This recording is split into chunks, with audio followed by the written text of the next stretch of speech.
Pada tahun 1998, Farid dan Suri berpindah ke sebuah rumah ladang yang terletak di hujung kampung Sungai Langat bersama dua anak mereka. Rumah itu murah dan sunyi, tapi sejak malam pertama, sesuatu yang pelik mula berlaku. Jam 3 pagi, Suri terjaga kerana mendengar ketukan dari bawah lantai perlahan-lahan, tapi berirama seolah-olah ada seseorang memberi isyarat. Esoknya, anak bongsu mereka, Izzat, menangis ketakutan. Dia kata dia nampak makcik berambut panjang berdiri di tepi katilnya waktu subuh.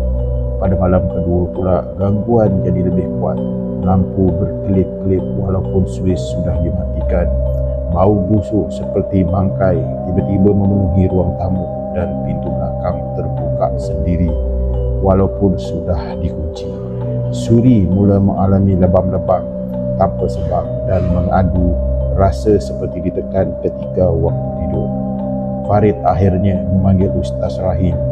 Sebaik melangkah masuk, Ustaz terus rasa sesuatu yang berat dan gelap. Katanya, rumah itu pernah didiami seseorang wanita yang mengalami entam dan rohnya masih terikat di tanah rumah itu untuk mencari tubuh yang dikuasai. Jadi pada malam itu, ketika Ustaz bersiap sedia untuk melakukan ruqyah, rumah tiba-tiba menjadi gelap. Dari loteng rumah terdengar bunyi seretan seolah-olah seseorang merangkak di atas.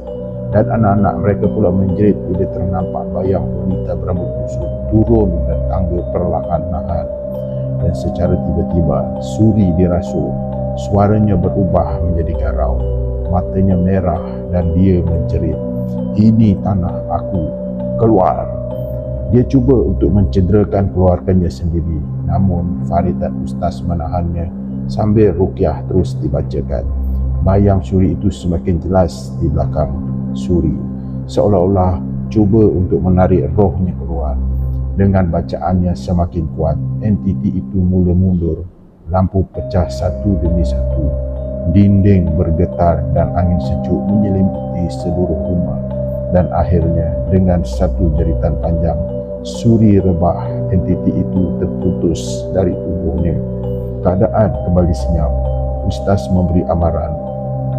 Roh wanita itu ditedak keluar, tetapi tidak musnah. Kalau rumah itu dibiarkan kosong, ia mungkin akan kembali. Jadi Faris mengambil keputusan untuk pindah dengan segera. Sehingga ke hari ini, penduduk kampung kadang-kadang terdengar ketukan 3 kali bila melintas di depan rumah itu pada waktu malam.